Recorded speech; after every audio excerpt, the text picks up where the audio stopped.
Quick note, this video uses AI-assisted production, and the voice is AI-supported. Now let's get into the lesson. If your cat seems distant but still watches you, follows you, or sleeps nearby, she may be more bonded than you think. A lot of owners read love like a dog signal: obvious, physical, eager. Cats often show it quieter. So when a cat skips cuddles or walks away after a greeting, it can feel personal, even when it isn't. One owner thought her cat, Nori, barely liked her because Nori never curled up on her lap. But Nori waited outside the bathroom, slept near her feet, and showed up every night in the kitchen. That mismatch is exactly what confuses people. The cat is attached, but the attachment is understated.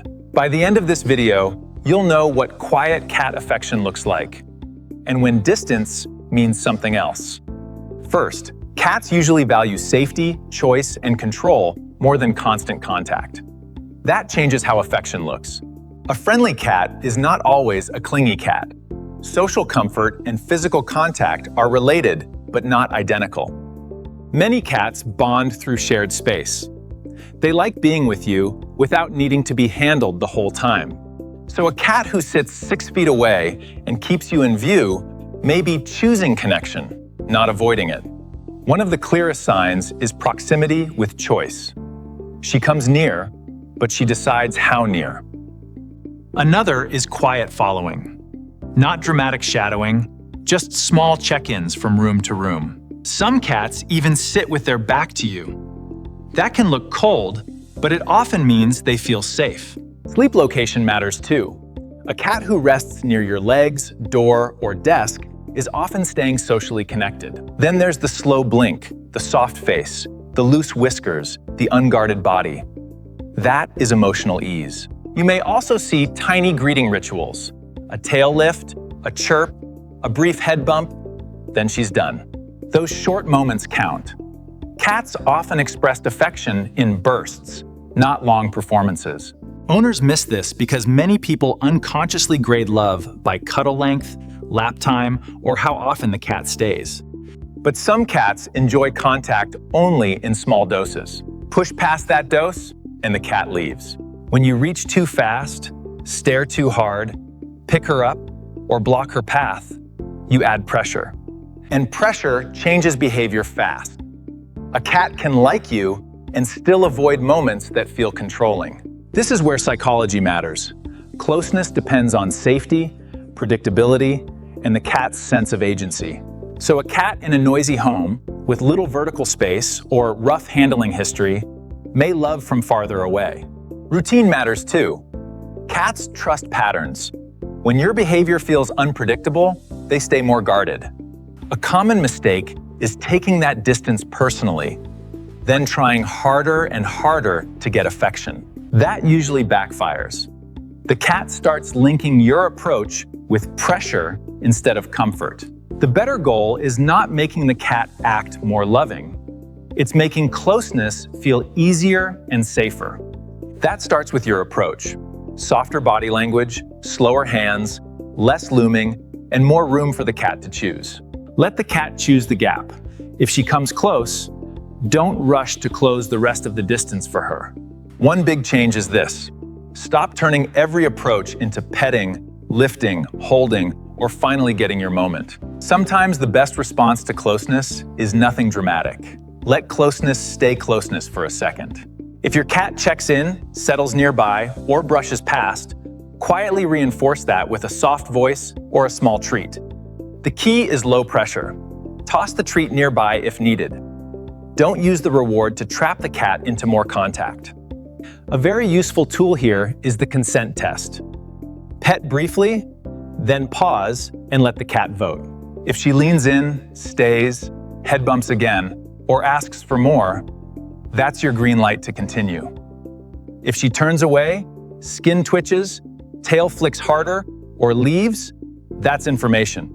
Stop there. Cats often become more affectionate when they learn you respect the first small "that's enough." Context matters too. The same cat may want touch in one moment and space in the next. Some cats want affection after play, after food, or during a quiet routine window when nothing feels rushed. Some cats prefer beside you over on you. Same bond, different comfort zone. The goal is to learn this cat's style, her preferred distance, touch limit, timing, and recovery speed. You can also make yourself easier to approach. Sit a little softer, angle your body, and leave the exit open. This is what Nori's owner changed first. She sat more sideways on the couch and stopped leaning in every time Nori appeared. She also started tossing a treat near Nori instead of reaching straight for her the moment she came close. Nori started coming back sooner, staying longer, and looking less guarded even before she became more physically affectionate. That matters because pressure was hiding the bond. Once the pressure dropped, the bond became easier to see. Now let's separate a quiet affection style from actual stress, discomfort, or a real relationship change. A subtly affectionate cat still tends to eat, groom, rest, use the litter box normally, and show small social check-ins. What worries me more is sudden hiding, appetite change, irritability, over-grooming, litter box change, or pain-like behavior. The word to pay attention to is sudden. A long-term quiet style is different from a noticeable behavior shift.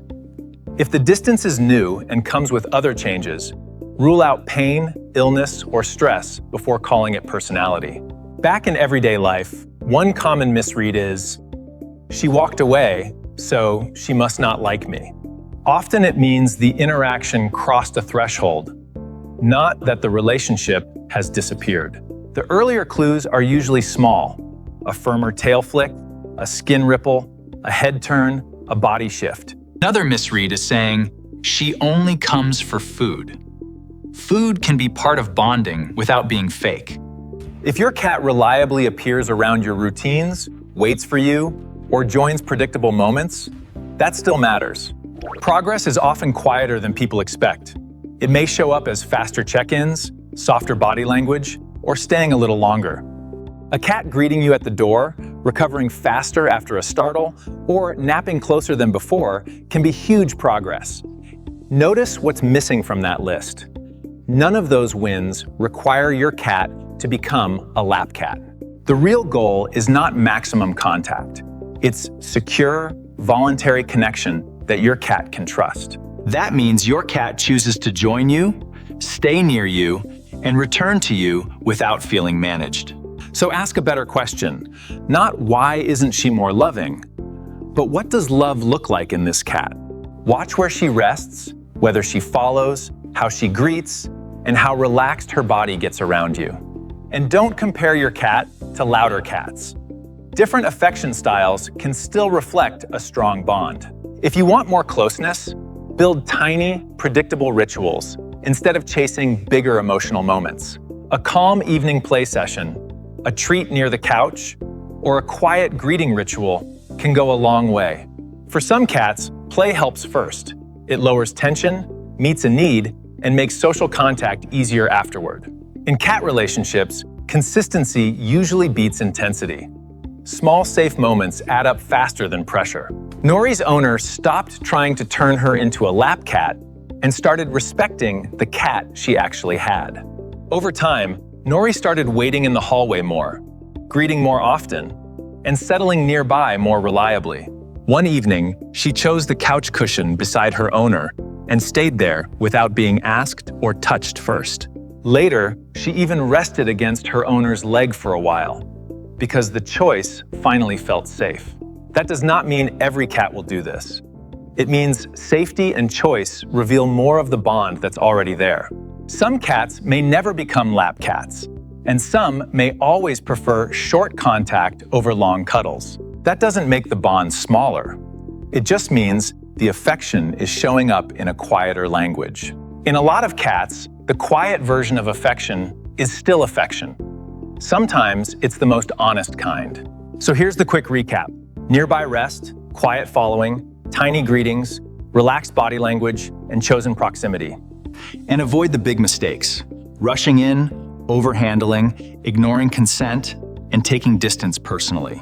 The simplest takeaway is this: stop measuring love by lap time and start measuring it by choice and ease. So the next time your cat seems distant, look for the quiet signs before you assume the bond is missing.